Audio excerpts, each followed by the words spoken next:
Hello friends welcome back to my YouTube channel এই ভিডিওটিৰ যোগেদি আমি ক্লাস 9 ম্যাথছৰ অনুশীলনী 2.4 ৰ কোৱেশ্চন নম্বৰ 4 ডিসকাস কৰিম। সোয়া কোৱেশ্চন নম্বৰ 4 ত কি দিয়া আছে উৎপাদক বিশ্লেষণ কৰা। উৎপাদক বিশ্লেষণ কৰিবলৈ দিছে। আমি এই প্ৰশ্নকেইটাৰ আমি উৎপাদক বিশ্লেষণ কৰিম। প্ৰথমটো কোৱেশ্চন কি দিয়া আছে 12x square minus 7x plus 1 এইটোক আমি উৎপাদক বিশ্লেষণ কৰিম। সোয়া উৎপাদক বিশ্লেষণ পদ্ধতিটো কি আছিল দ্বিঘাত সমীকৰণটো কি আছিল ax square plus bx plus c অৰ্থাৎ a আৰু c কি কৰিবা আগত ইনটু কৰিবা। সোয়া a আছে 12 into c আছে 1 ইনটু কৰিলে কিমান হ'ব 12 হ'ব। সো ইয়াৰ দুটা সোয়া এতিয়া দুটা এনে দুটা অংক লোৱা যি দুটা অংক পূৰণ কৰিলে 12 হয়। সোয়া 3 আৰু 4 পূৰণ কৰিলে 12 হয় নে নাই হয়। সো এতিয়া এই দুটা সংখ্যাক প্লাস আৰু মাইনাস কৰিলে 7 পোৱা যায় নেকি সোয়া এই দুটা সংখ্যা যদি আমি প্লাস কৰো 7 পাও। সো আমি কি কৰিম 12x স্কয়াৰ লিখিলাম। এতিয়া 7 এৰ ঠাইত দুটা ফ্যাক্টৰ যে পাইছো 12 এৰ দুটা ফ্যাক্টৰ 3 আৰু 4 এই দুটা আমি প্লাস হিসাবে লিখিম। সো 3 + 4 এটো ব্র্যাকেটত সোমাই দিম x + 1 বুজি পালা। এতিয়া 12x স্কয়ার এতিয়া x দুটা অঙ্কৰ লগত ইনটু হৈ আছে হয়নে নাই। সো মাইনাস আছে মাইনাস বহি যাব 3 আৰু x ইনটু কৰিলে 3x। এতিয়া সোয়া মাইনাস আৰু প্লাস কি হ'ব মাইনাস হ'ব আৰু 4 আৰু x ইনটু কৰিলে 4x + 1 আছে। সো এতিয়া কি কৰিব লাগে চাৰিটা পাৰ্ট ওলাই গল আমাৰ। এতিয়া আমি কমন লম। সো এনে এটা সংখ্যা কমন লোৱা যাতে যেটো কমনৰ বন্ধনীৰ ভিতৰত থাকিব প্ৰথমটো x আৰু দ্বিতীয়টো মানে অকল সংখ্যা থাকিব 3x যদি কমন লও তেনেহলে 4x কমনত যাব ভিতৰত যাব হয় নাই। 3 আৰু 4 পূৰণ কৰিলে 12 আৰু x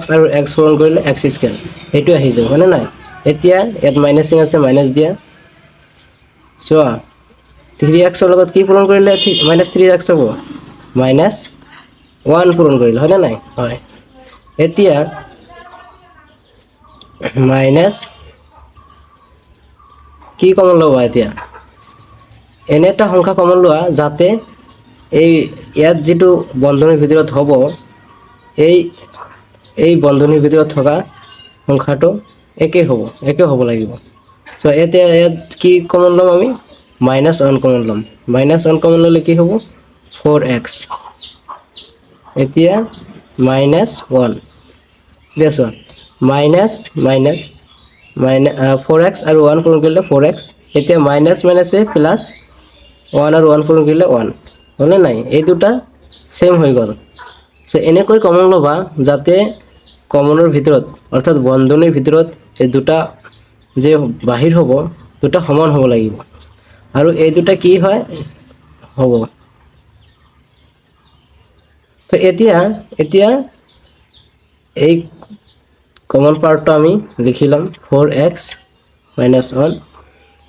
তাৰ পিছত বন্ধনীৰ ভিতৰত 3x - 1 যি আছে তাকেই বন্ধনীৰ ভিতৰত লিখিলাম। এটি আমাৰ आंसर হ'ব। এতিয়া 2 নম্বৰ প্ৰশ্নটো চোৱা। প্ৰশ্নত কি দিয়া আছে 2x square plus 7x plus 3 ঠিক আগৰ দৰে আমি এটো সমাধান কৰিম। এতিয়া চোৱা যেটো প্ৰথমত আছে আৰু লাষ্টত আছে এই দুটা আমি পূৰণ কৰিম। সো দুটা পূৰণ কৰিলে কি হ'ব 6 হ'ব। তে ইয়াৰ কোন দুটা সংখ্যা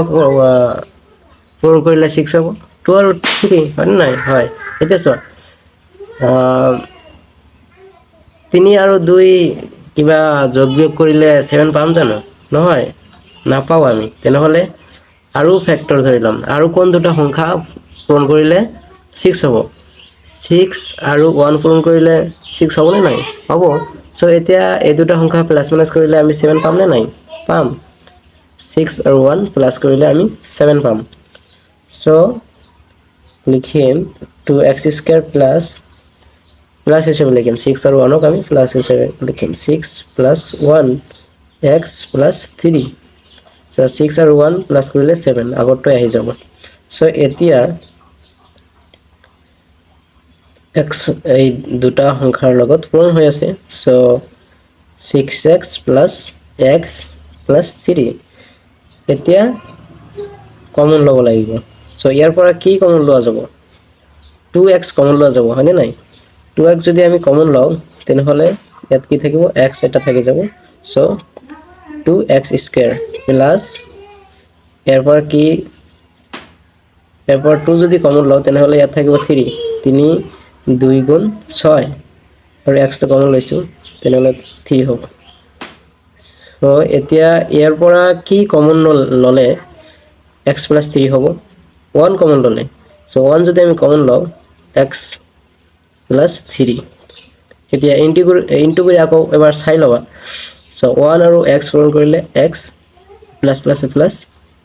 1 আৰু 3 পূৰণ কৰিলে 3 আগৰটো আহি যাব হয়নে নাই সো এতিয়া এই দুটা সেম হৈছে সো বন্ধনীৰ ভিতৰত যি দুটা আছে সেম হৈছে সো দুটাৰ পৰা এটা লিখিম আৰু বন্ধনীৰ বাহিৰত যেটো আছে যেটাকৈ আছে তেনেকৈ আমি বন্ধনীৰ ভিতৰত লিখি দিম 2x + 1 এইটোই আমাৰ সমাধান 3 নম্বৰ প্ৰশ্নটো চোৱা 3 নম্বৰ প্ৰশ্নত কি দিয়া আছে 6x² + 5x - 6 সো ঠিক আগৰ দৰে আমি প্ৰথমটো আৰু লাষ্টৰটো অৰ্থাৎ এটো a এটো c সো এই দুটা পূৰণ কৰিলে কিমান হ'ব 6 আৰু 6 পূৰণ কৰিলে 36 সো ইয়াত আমি কোন দুটা সংখ্যা পূৰণ কৰিলে আমি 36 পাম এই 9 গুণ 36 হয় হয়নে নাই হয় 9 4 গুণ 36 হয় সো লিখি যাম 6x² প্লাস এই দুটা সংখ্যা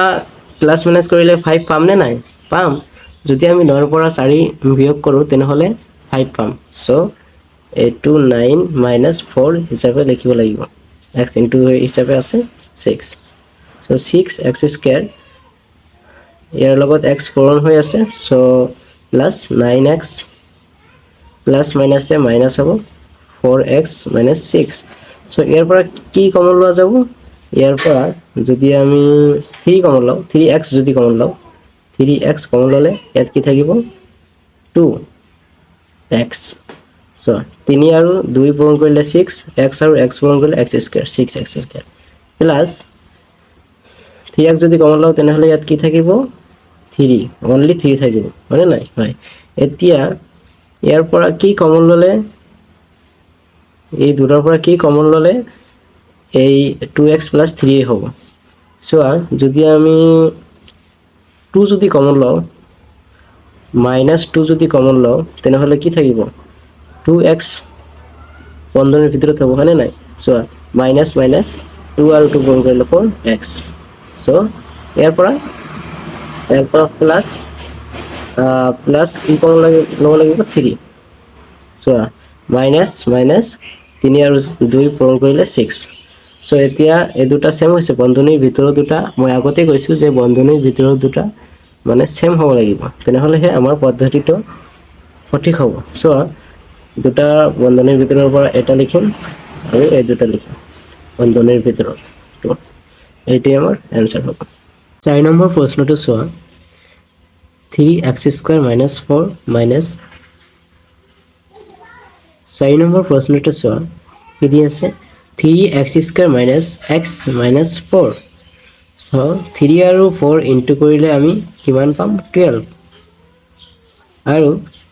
কি পূৰণ কৰিলে 12 পাম 3 আৰু 4 এটো 3 আৰু 4 পূৰণ কৰিলে 12 হ'ব সো এই দুটা সংখ্যাক আমি প্লাস মাইনাস কৰিলে 1 পাম নে নাই পাম 4 ৰ পৰা 3 বিয়োগ কৰিলে 1 হ'ব সো ইয়াত কি আছে এক্সৰ লগত 1 আছে so 3x square minus 4 minus 3x minus 4 so 3x square minus so এই বন্ধনীৰ ভিতৰত যেটো আছে এৰ লগত x পূৰণ হৈ আছে সো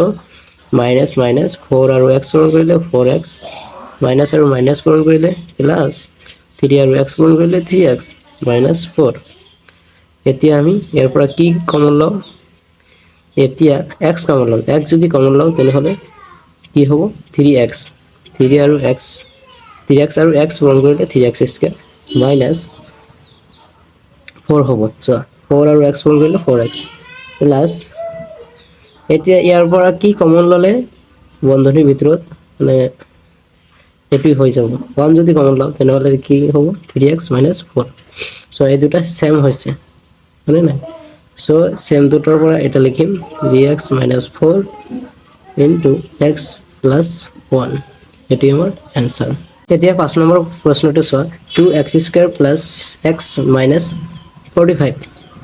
সো এই আগৰ নিচিনা কই প্ৰথমটো আৰু লাষ্টটো পূৰণ কৰিম 2 আৰু 45 পূৰণ কৰিলে কিমান হ'ব 90 কোন দুটা সংখ্যা পূৰণ কৰিলে 90 হ'ব যত মানে প্লাস মাইনাস কৰিলে যাতে x ৰ সহগটো যেটো আছে 1 1 হয় সো 10 9 গুণ কিমান হ'ব 90 10 9 গুণ 90 হ'ব মানে না এই দুটা সংখ্যা পূৰণ কৰিলে 90 হ'ব সো এই দুটা সংখ্যাক আমি প্লাস মাইনাস কৰিলে 1 হ'ব নে নাই হ'ব 10 ৰ পৰা 9 গলে কি হ'ব 1 হ'ব সো এটি হ'ব here 2x square plus 10 minus 9 x minus 45 so 2x square plus 10x minus 9x minus 45 so ইয়াৰ পৰা কি কমন লোৱা যাব 2 কমন লোৱা যাব 2x যদি কমন লও ভিতৰত থাকিব x plus 5 so 2x আৰু x পূৰণ কৰিলে 2x স্কয়াৰ প্লাস 2x আৰু 5 পূৰণ কৰিলে 5 2 গুণ কিমান হ'ব 10 আৰু x 10x সো এতিয়া ইয়াত কি কমন লম ইয়াত যদি আমি 9 যদি 9 কমন লও তেনেহলে কি হ'ব x আৰু ইয়াত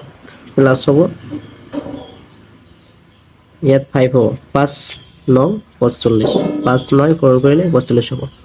সো মাইনাস 9x আৰু প্লাস মাইনাসে মাইনাস হ'ব 9 আৰু 5 পূৰণ কৰিলে 45 হ'ব সো এই দুটা বন্ধনীৰ ভিতৰত যেটো কমন পাৰ্ট আছে হেতু সেম সৰি বন্ধনীৰ ভিতৰত যেটো আছে এই দুটা সেম হৈছে so x plus 5 2x minus 9 এতিয়া 6 নম্বৰ প্ৰশ্নটো চোৱা y square plus 18y plus 65 চোৱা প্ৰথমটো আৰু লাষ্টটো যদি পূৰণ কৰক কি হ'ব 65 হ'ব 1 আৰু y স্কয়াৰৰ লগত 9 মানে 1 আছে 1 আৰু 65 পূৰণ কৰিলে 65 হ'ব so y square plus এতিয়া কোন দুটা অংক পূৰণ কৰিলে আমাৰ 65 হ'ব যদি আমি 13 আৰু 5 পূৰণ কৰো কি হ'ব 65 হ'ব নে নাই হ'ব so এই দুটা যদি প্লাস কৰো আমি 18 পাম so 13 plus 5y plus 65 y square plus y এর লগত পূরণ হৈ আছে so ইনটু কৰি দিম 39 plus 5y plus 65 so ইয়াত কি কমন যাব y কমন যাব y কমন গলে তো থাকিব y plus 13 ইয়াত কি কমন যাব 5 কমন যাব 5 কমন গলে y plus 13 so common part কি থাকিব y plus 13 y plus 5 এটি আমাৰ 7 নম্বৰ প্ৰশ্নটো কি আছে p square plus 14p plus 13 so p square লগত 9 মানে 1 আছে 1 আৰু 13 পূৰণ কৰিলে 13 হ'ব so কোনটো অংক পূৰণ কৰিলে 13 হ'ব 13 আৰু 1 যদি পূৰণ কৰো 1 হ'ব আৰু এই দুটা যদি আমি প্লাস কৰো 14 পাম so P square plus 13 plus 1 P plus 13 so P square plus P ইয়াৰ লগত ইনটু হৈ আছে 13 P plus P plus 13 so ইয়াৰ পৰা কি কমন লোৱা যাব পি পি কমন ল'লে ভিতৰত পি হ'ব প্লাস 13 প্লাস ইয়াৰ পৰা 1 কমন ল'লে পি প্লাস 13 সো পি আৰু পি পূৰণ কৰিলে পি স্কয়াৰ প্লাস আছে প্লাস 13 আৰু পি পূৰণ কৰিলে 13 পি প্লাস পি আৰু 1 পূৰণ কৰিলে পি এ প্লাস আছে প্লাস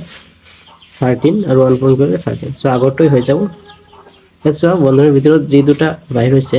এই দুটা সেম হয় সেম হ'ব লাগিব তেনেহলে এই পদ্ধতিটো আমাৰ সঠিক হ'ব so P plus 13 P plus 1 এইটো আমাৰ आंसर হ'ব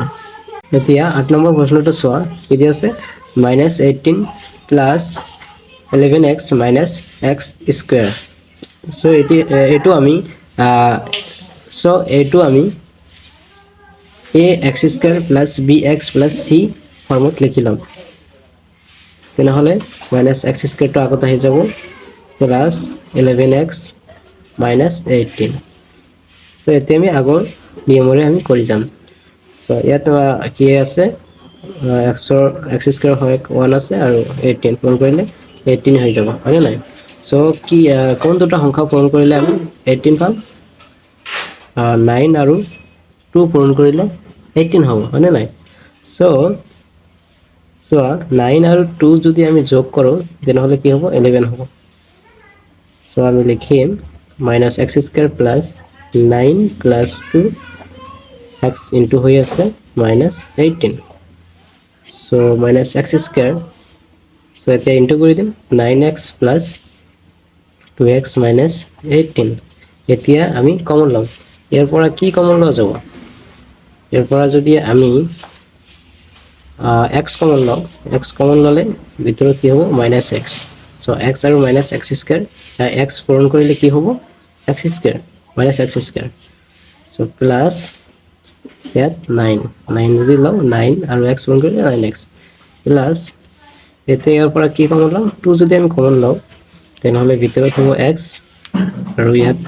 মাইনাস এ হ'ব -9 ইয়াত -2 কমন ল'ব লাগিব -2 কমন ল'লে ইয়াতো x ৰ আগত এটা মাইনাস হ'ব আৰু ইয়াত প্লাস হ'ব সো এতিয়া -2 আৰু -x পূৰণ কৰিলে কি হ'ব মাইনাস প্লাস হ'ব 2 আৰু x পূৰণ কৰিলে 2x আৰু মাইনাস আৰু প্লাস কি হ'ব মাইনাস হ'ব 9 আৰু 2 ইনটু কৰিলে 18 হ'ব সো এতে বন্ধনীৰ ভিতৰত দুটা সেম হৈছে নহয় সেম হৈছে সো এটো পদ্ধতি সঠিক হৈছে সো -x plus 9 আৰু ইয়াত কি আছে x আৰু -2 আছে সো বন্ধনীৰ ভিতৰত লিখিম x - 2 সো এতিয়া প্লাস টার্মটো আমি আগত লিখিম 9 টো আগত লিখিম -x টো পিছত লিখিম আৰু এটো তেনেকৈ ৰাখি দিম সো এটো আমাৰ आंसर এতিয়া আজিৰ শেষৰটো প্ৰশ্ন 9 নম্বৰ প্ৰশ্ন কি দি আছে 8a square minus 22ab plus 15b square so আগৰ নিচিনা কৈ আমি প্ৰথমৰ হহক আৰু লাষ্টৰটো হহক আমি ইনটু কৰিম 15 আৰু 8 যদি ইনটু কৰো কিমান হ'ব 120 হ'ব সো কোন দুটা সংখ্যা আমি পূৰণ কৰিলে 120 পাম যি যাক আমি প্লাস আৰু মাইনাস কৰিলে যাতে আমি 22 পাম সো 12 আৰু যদি 10 পূৰণ কৰো কি হ'ব 120 হ'ব আৰু ইয়াক যদি আমি প্লাস কৰো 22 হ'ব so 8a square minus 12 plus 10ab plus 15b square so 8a square minus এতিয়া ab ইয়াৰ লগত ইনটু হৈ আছে so ইনটু কৰি দিম 12ab minus আৰু প্লাস ইনটু কৰিলে মাইনাস হ'ব ইয়াত 10 আছে 10ab আৰু ইয়াত 15b square আছে so এতিয়া আমি ইয়াৰ পৰা কমন লম কি কমন লম এতিয়া আমি যদি আমি 4a কমন লওঁ 4a কমন ললে কি হ'ব twice 4 আৰু 2 পূৰণ কৰিলে 8 হ'ব a আৰু a পূৰণ কৰিলে a স্কয়াৰ মাইনাছ ইয়াত কি হ'ব 4a কি পূৰণ কৰিলে 12ab হ'ব 3 b যদি পূৰণ কৰোঁ তেনেহ'লে কি হ'ব -12ab হ'ব ইয়াৰ পৰা কি কমন লোৱা যাব ইয়াৰ পৰা যদি আমি 5b কমন লওঁ 5b তেনেহ'লে কি হ'ব 2a হ'ব আৰু ইয়াত মাইনাছ কি হ'ব -3b সো ইয়াত বন্ধনীৰ ভিতৰৰ এইটো আৰু এইটো সেম হৈছে সো ইয়াৰ পৰা এটা লিখিম 2a - 3b আৰু এইটো বন্ধনীৰ ভিতৰত লিখিম 4a - 5b সো এইটোই আমাৰ এনসাৰ সো ছাত্ৰ-ছাত্ৰীসকল যদি মোৰ এই ভিডিও ভাল লাগে তেনেহ'লে চেনেলটো সাবস্ক্ৰাইব কৰিব আৰু ভিডিওটো লাইক কৰিবা আৰু তোমাৰ বন্ধুবৰ্গৰ মাজত ভিডিওটো শ্বেয়াৰ কৰি দিবা ধন্যবাদ